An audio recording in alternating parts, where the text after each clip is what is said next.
the gem hovering in the air. The orb is somewhere in the darkness. I think it's inevitable. You hear half a scream.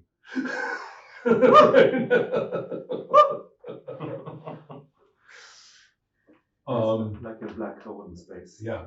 So now, what? You've broken the power of this place. The two items still exist. You got the wisdom to know that touching either one is probably a really bad idea.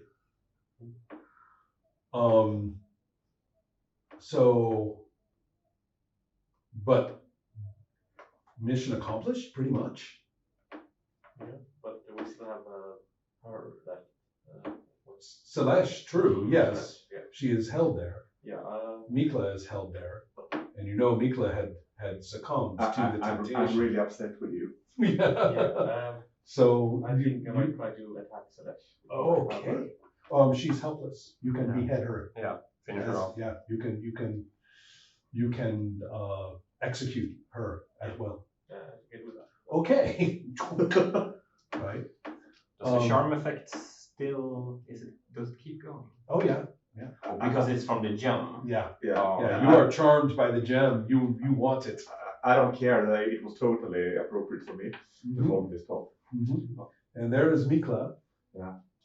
Yearning for the gem. Yes. In fact, it is actually one of the gem's features that you need if you will yearn for it. I do not repent.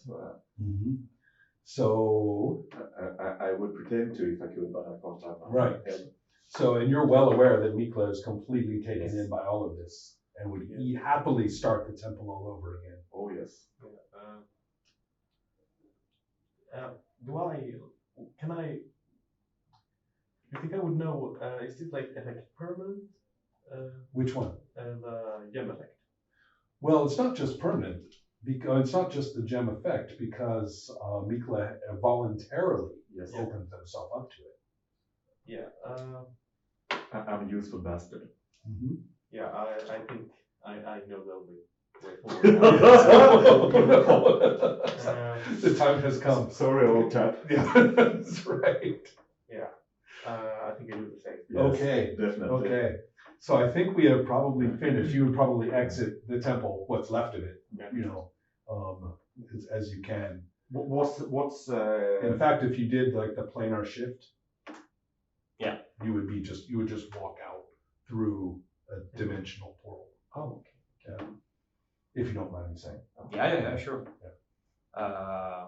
Could I inquire into what's happening inside the temple at this moment? Is there Well, pretty much. I mean, the destruction of Mart has basically destroyed. I mean, now you just have a bunch of random animals. Yeah. And and yeah, but I mean, by then, the Ankh probably has wandered around eating everybody.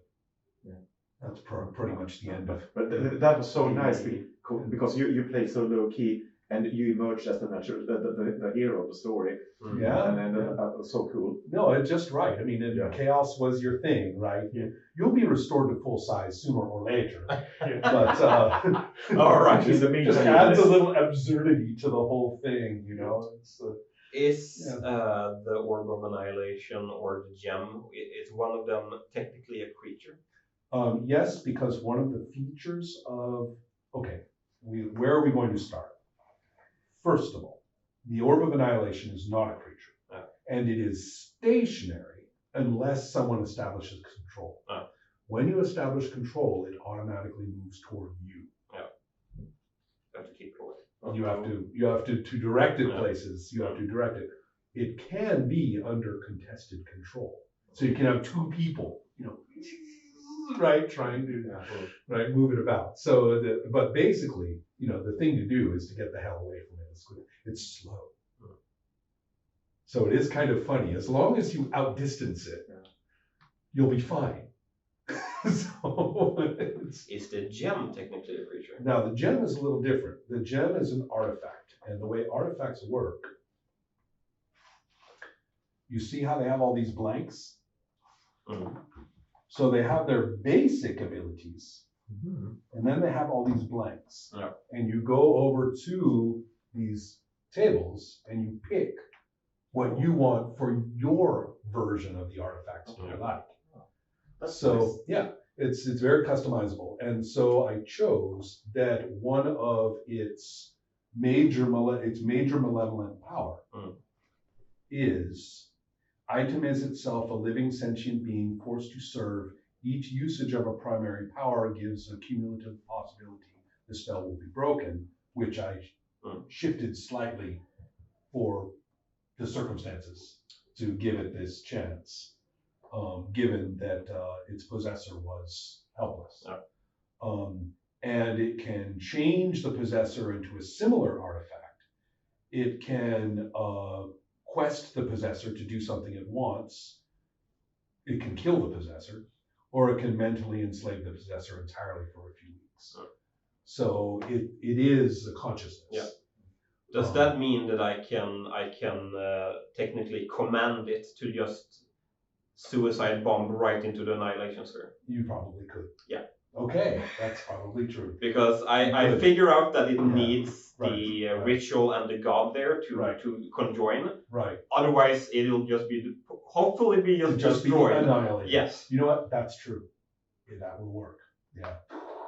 And it's not like some E equals MC squared. No, it would not. It's not like a bag of holding in a bag of holding. No, it would be I don't know that. My first time. That's like, I think it destroys the universe or some shit like that. Okay. So anyway, the point is that you can definitely do that. Yeah. So I can still destroy it in a thousand other ways. Actually, It's just the funniest way to do it. It's actually kind of amusing. You get to walk away from the temple as a cosmic implosion occurs at its upper level, right? And it's basically the top level that would be evaporated. Yeah. Cool. So no, cool isn't even doesn't even begin to describe it. That this was so awesome. I'm glad you liked it. It's the quirkiest system, though, right? I mean, it definitely operates differently from other role-playing games, or as role-playing games evolved differently from there. Are you picking and choosing, like, or do you from the rules? I am not familiar. What I with did was I specified the races and classes. Yeah. And once I specified the races and classes, that specifies the magic. Okay. And I had my idea for the right setting for this. So half elves, humans, half orcs. Combinations: fighter, cleric, thief, assassin. You can't be an assassin thief. Assassin is a subclass of thief. Okay. So any other combination, depending on the race restrictions. That sets up a shadowy Lankmar-like city. That's what I was thinking. Right, and it also and I came up with the idea of the Uber churches. Yeah. So any alignment of law is inside that church. Any alignment of chaos is inside the other church. And so I think of them as multiple sects and departments that may or may not even function together. I'm thinking huge dysfunctional, social institutions. I like that a lot. And so I've been playing with this for a while now. Okay. The game that I've been posting about. And here I made a very specific, perhaps overstuffed version of it. Helma's playing. Right. You're playing, Yes. Yeah, you're playing a fighter thief in there. And I've been learning a lot from playing that I put into practice here.